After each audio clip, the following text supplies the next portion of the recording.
that one side doesn't deserve the same basic human rights as you do, i.e., no arguments against gay marriage, abortion, Black Lives Matter, etc. Additionally, Clark said students could be dismissed from her course if they were engaged in othering, marginalizing others who have identities that differentiate from the norm. The syllabus drew national media attention and criticism from free speech groups and a few ISU alumni, including Steve Bodie, who wrote I don't know who this is. Who is Steve Bodie?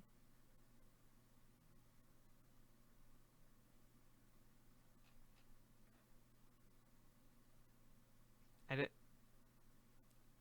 Oh, World at Work CEO Steve Bodie?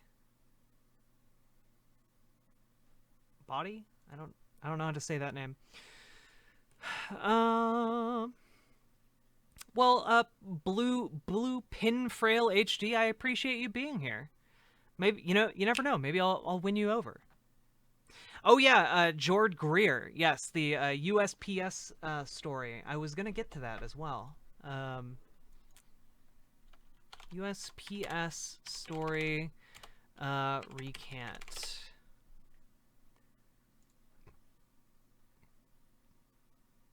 Excellent. Here we go. We'll talk about this in just a second after we finish this story about Iowa State, who wrote a letter to ISU President Wendy Winterstein condemning Clark's abuse of students' First Amendment rights and calling for her removal from the university if she can't follow the policy. Let's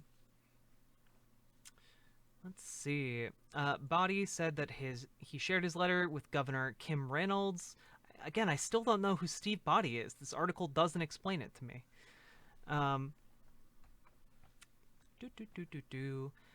Let's see. Working in state government at the upper staff level has provided an insight others often miss, and I believe the abuse of political correctness and dictatorial power in the classroom needs to be stopped. It should be the bastion of open dialect, not threatening opposing thoughts. I've been involved with education at the grassroots level for several decades and interested in becoming because of lasting impact on America.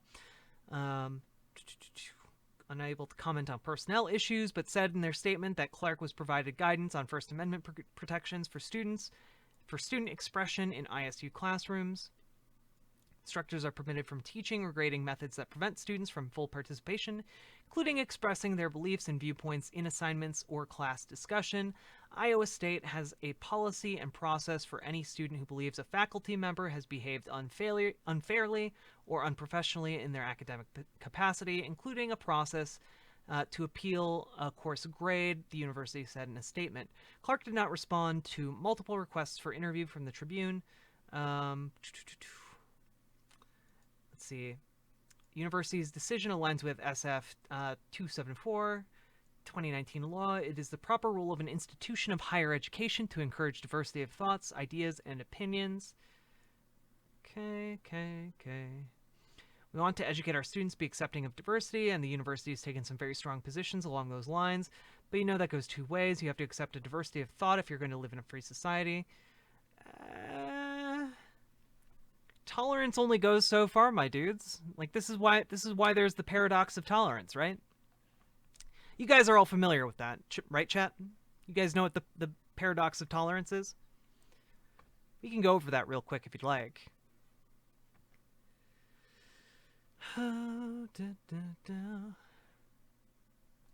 I'll go over it anyway.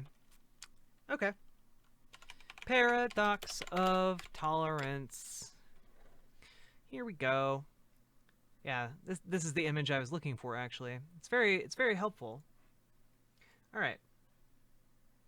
I just want this. Okay. So this is a concept developed by Karl Popper.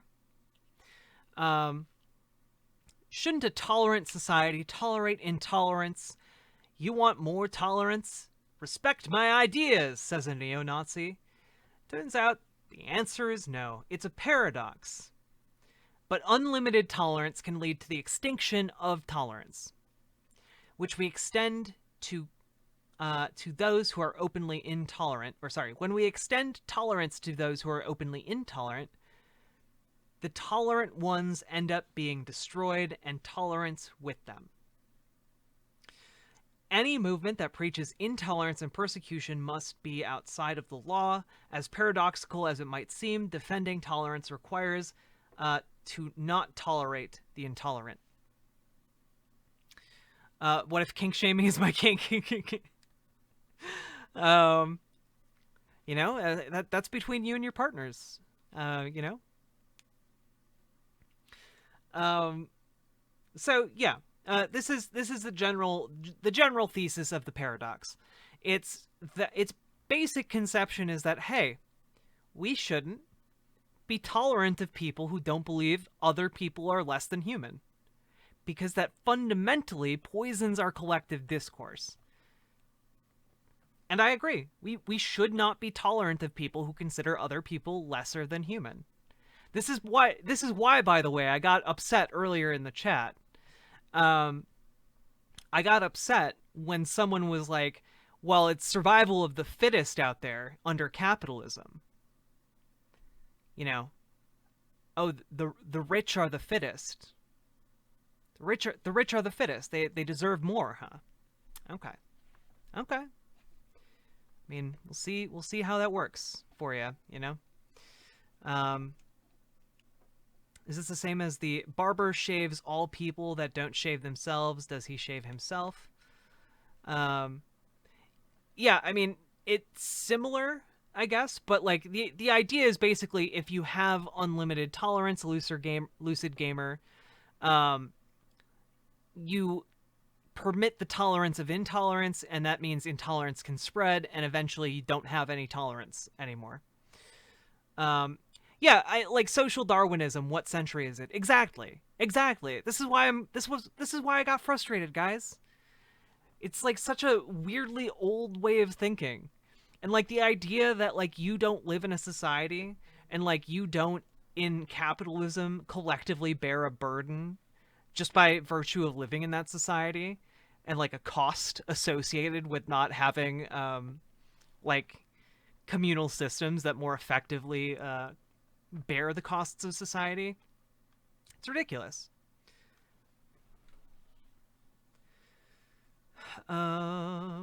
Literally gaslighting 101. Yep. Well, yeah, exactly. I had to Paradox 7, first off, thank you for the follow. I greatly appreciate it. And second off, I had to point out that yeah, I didn't realize that human beings had evolved to exist under capitalism. Oh, good night, Youth. Have a good night, okay? Hopefully, I'm hoping this stream will be less spicy. I want to be a little bit less emphatic. I want to be more laid back. Have you heard of my favorite book, The Bell Curve? I like the spice too, but I would prefer to be spicy without actually being upset, you know? I wanna have one without the other. Question, don't mean to offend, what makes the right fascist, and opinions on capitalism? Okay, Blue Pinfrail, we have a perfect thing for you, okay? Take a look in chat. I'm really excited to do this for the first time. Okay, we have a chat command. It just worked. So these are what fascism are. There are two links. One is the short version. The other's the long version. Basically, oh gosh, oh my, I can't do another panel. I did it for 8 hours yesterday. I need a break from panels. But thank you, Lady Raincloud. I hope you have a good time. Are you going on the panel? But yeah, Blue Pinfrail. Like essentially, I'm not having a good time at all. Oh, okay. I'm sorry. I really hope that you have a better time, okay? But Blue Pinfrail, to get to your question, essentially there is a definition of fascism. The issue with defining fascism is that it is a somewhat nebulous and adaptable ideology. And so when I say someone is a fascist, what I mean is generally, my bar of what is or is not fascist, I go to Umberto Eco. Umberto Eco is a philosopher. He lived under Mussolini in World War II in Italy, and then after the Allied victory, he spent a lot of his life studying fascism and writing about it. And he wrote an extremely detailed essay called Ur-Fascism. It's very influential. Um, and so now the top link that I sent you is a quick link of the 14 points that Umberto Eco defined as fascism or elements of fascism. And the second link is the full essay, if you would like to read it. So that's how I usually define fascism. Essentially, it's a collection of different traits like appeal to a glorious past, an imagined glorious past, the disparaging of academia and anti-intellectualism, to basically, kind of like, you're, being smart is gay. Don't think about things too much. Yeah. Carrot cake. I know 100%, but like I'm trying to get at this is how I would define fascism. Um, so like if you're not going to take a look at the links, I can go over them for you, but I've done this so many times. I would just very much encourage you to look at these links, read the essay if you would like. This will be very educational for you when it comes to learning what fascism is, because when people say Republicans are fascists or Donald Trump is a fascist, often what they mean at this point is not that orange man bad or they are exactly like Adolf Hitler. There is a much more specific and defined way of categorizing fascism. And when I say that these people are fascists, this is what I am talking about. I'm not saying they are Hitler. I'm not saying that they are bad because I don't like them. I'm saying that they adhere to a very specific and very toxic political ideology. And so, yeah, I mean, like, just to go over it real quick, because I feel like if I don't, this will be lost. Here's Umberto Eco, very, very dapper gentleman. So you have the cult of tradition, this imagined amazing past that we will never actually achieve. A rejection of modernism. So, like, for example, in a lot of like PragerU videos, for example, and PragerU is considered fairly mainstream on the right. They'll talk about how you need to reject Enlightenment values. When they are saying something like that, that's explicitly a rejection of modernism. So this is something that is a common undercurrent on the right, though you might not be familiar with like what the Enlightenment actually entails. This is a rather prominent ideological pole position on the right. The cult of action for action's sake. Basically, thinking is not masculine, and so you shouldn't do it. Disagreement is treason. Look at all of the times that like Donald Trump has just kicked people out of his cabinet just because they made his life slightly more difficult, or they said no to him at some point. Fear of difference. Look at the entire platform of the Republican Party, fear-mongering against black and brown people, and immigrants. Appeal to social frustration. That is like a core component of like the anti-COVID-19 protests. Or even like before that, like trying to make it about the culture war, like anti-LGBT. Exactly, Riot Girl Callie.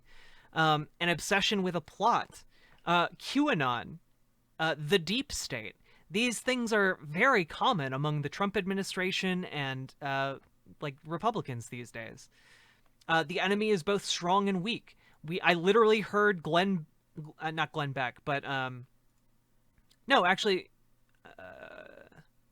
Rush Limbaugh. Rush Limbaugh literally said on a show with Donald Trump, And Donald Trump agreed with him that lefties, that Democrats have the ability to destroy any Republican at any time. But also, frequently the idea on the right is that Democrats are somehow secretly powerful and pulling the strings behind the scenes, but also they're liberal cucks and they're very weak and soy boys, you know? So these two ideas exist simultaneously. Contempt for the weak. You know, we see this with the way minorities get demonized underneath the Trump administration or Republicans in general. Everybody is educated to become a hero. Donald Trump literally wants to implement a program of patriotic education, machismo and weaponry. Basically, machismo is basically kind of like toxic ideas of what it means to be a man. So like a disdain for women, intolerance for like, people considered deviant, like gays or trans people, or even people who choose not to have sex, like monks and asexuals. Selective populism. I will help a select group of the people who support me. Everyone else can go fuck themselves. We literally saw that with Donald Trump and like the California relief efforts when the entire state was on fire. He denied them money to stop them from being on fire. And then Ur-Fascism, newspeak. Basically, if you've taken a look at, I'm not sure that Serious Twitch was being, not sure Serious Twitch was being a troll. Was he? I haven't been paying attention to chat. All the Nazi or fascist school books made use of an impoverished vocabulary, elementary syntax, in order to limit the instruments for complex critical reasoning. I think that you can largely see a lot of this. I think that you can largely see a lot of this in the way Trump talks, and the way that his supporters have adapted to the way that Trump talks. So again, these are all 14 points. If you would like, again, I will post in chat here. Really quick.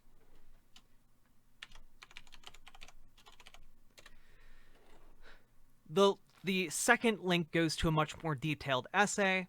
So this is what I mean when I say Republicans are fascists. This is what I mean when I say Donald Trump is a fascist. All of these things continue to be true underneath the party, underneath the man. These are things that I think are genuinely horrific and bad.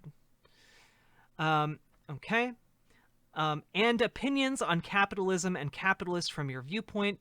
Questions coming from a capitalist who leans right. My opinions of capitalism is that it is inherently exploitative, wherein someone gets to reap the rewards of other people's work without doing actual work themselves.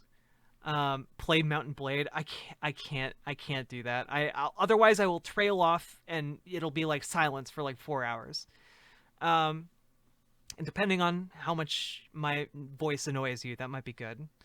But this is like the fundamental issue, right? Like, when people work, I believe that they should be entitled to the value of their work. And under capitalism, you don't get that. And under capitalism, you get a lot of other awful things as knock-on effects of that fundamental lack of equity when it comes to the work. You have people who own capital, capitalists, getting richer and richer and richer. And by the way, if you don't own capital, you're not a capitalist. You're just someone who works as a wage slave and is comfortable with how much you are paid as a wage slave. But I need you to understand, if you're working as someone who's not a capitalist in this country, you're getting fucked. And I would much rather live in a country where we don't have to get fucked in order to get by. Right? I would like people to have more freedom. And that's why I'm a socialist. I don't think like individual capitalists, by the way, are like evil or anything like that. I mean, maybe they are, but like as like a whole, I don't think they tend to be evil. But I do think the effects of the system are incredibly negative and hurt many, many, many people. Got capital on that Robin Hood, Abby. um, but yeah, like this is something where I'm like, yeah, I would like to transition to a system where you are entitled to the value of your work. Um, and I'm pretty evil just saying, well, I know that IPA. It's okay. I've already told you I'll protect you when the revolution comes, okay? Um, but the I just think that we need to find a better way, and I think that that better way is socialism. I think that there are a lot of arguments that you can make for a long-term transition, and I think that that transition can largely be done using mechanisms we already have, using market forces we already have, using worker co-ops. We already have worker co-ops in the United States. So there is a way we can transition to a socialist country using known quantities without having to reinvent the wheel. And I think that that would largely be a good thing that would benefit almost everyone in society. Um, so yeah, I mean that's my position on capital. Like I don't think that we should have to fundamentally pay for any of these things that we need to live. I think paying for things should be reserved for luxuries and things that improve your quality of life. But I think fundamentally we should be able to live and pursue what interests us. Do you think converting libertarians is worth bothering to do? Yeah, I think so. I think, like Songhai Cry, I think a lot of libertarians agree with a lot of leftist positions on a lot of different things. And I think that if we can make a good argument for how socialism increases your freedom, I think that that is something that appeals to a lot of libertarians. Maybe not all of them, but I know that I think IPA and I could work on a number of things together. And IPA is a libertarian. Um, yeah, we don't agree with a lot of the solutions, but I do think that I can make better arguments for some of the solutions. You know. So it'd be something where we'd have to like sit down and hash out things like on a real nitty gritty basis. But I also know that there are other libertarians out there who find a lot of our like a lot of market socialist ideas very appealing. They find them very compelling. Yeah, and here's the thing, like Songhai Cry, I'm not saying that everyone needs to go out and try and like convert a libertarian or anything like that, but like this is exactly why I have my channel. I have my channel so I can, say my piece, do my best to try and get this message out there to as many people as possible. Maybe try and convince some people who disagree with me. And yeah, like I'm trying to take on that burden, Um, but I'm also not going to make any promises. I also think that there are a lot of Republicans who would agree on a lot of fundamental issues as well, that we could maybe work together on. Especially again if we table the gun stuff, especially then. There are a lot of single issue gun voters in the Republican Party, and I think that largely that issue tends to be guns, and we can get them on pretty much everything else. So yeah, the fact of the matter is that there's a lot more workers in this country than there are people who actually own capital, and I would like to work to better the lives of people who work in this country. Um, can't get them on taxes. Maybe not on taxes specifically, but I think we can get them on lowering their overall costs. Yeah, your taxes might go up, but you might be saving money because you don't have to pay for insurance anymore. Taxes might go up, but you don't have to pay for your water anymore. Taxes might go up, but you don't have to pay for your electricity anymore. Taxes might go up, but Like, like these things are things that I think that we can fundamentally agree on. Largest single issue voter bloc is pro-lifers. IPA, true. However, I think that we can get perhaps a plurality of people on board with the gun stuff, and then we don't need people who are pro-life. Um, I think we'd make the argument that they already are getting their taxes taken, and most of it's going to war. We could move it around. Yeah. I just think like it's the but how much do the taxes go up? Like if taxes go up more than what I'm currently paying, that's silly. Well, yeah, like but that's the thing. Like they wouldn't go up more than what you're currently paying. Like we already know from the Medicare for all math already shows that like yeah, your taxes wouldn't go up more than what you're paying because you've just increased your pool from like 300 million people divided by however many insurance companies there are to 300 million people. So yeah, you don't have to pay as much money, and also you don't have to pay for profits anymore. Like yeah, it's gonna save you money. um Hello, Popog. Hello, how's it going? You can change my mind on anything but not capitalism, guns, or taxes. Well, sounds like you need a more open mind, friend. um if taxes go up, and I don't pay for electricity. The electricity wasn't free. Well, but George Greer, the thing is, I advocate for decommodification of certain aspects of our economy.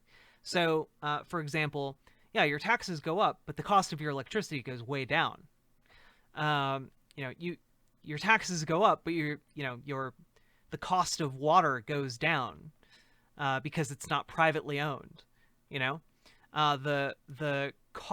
your taxes go up, but you don't have to pay for healthcare anymore because it's just free at point of sale now. Um, as a right-sided capitalist, I'd like to thank you for the explanation of your view on everything. I wish people would stop talking to people who are not willing to be friends because of their political views. And on the taxes thing, under Biden's lead, if tax policy passes, taxes in New York go up to 62% to 64%. I think, though, when you say taxes go up to 62% to 64%, you're probably talking about a specific tax bracket rather than on all of your income. And I think a lot of people don't understand how tax brackets work. So I would caution you from maybe look into tax brackets or the tax brackets in New York. I can basically guarantee you that it's not going to be 60% of their flat income.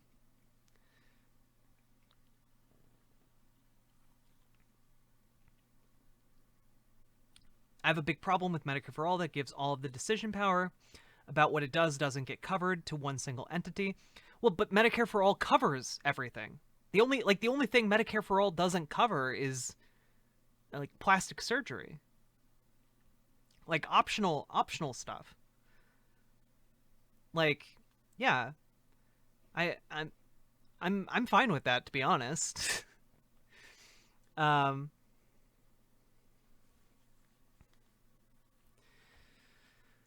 Not understanding marginal tax brackets is as American as apple pie. True.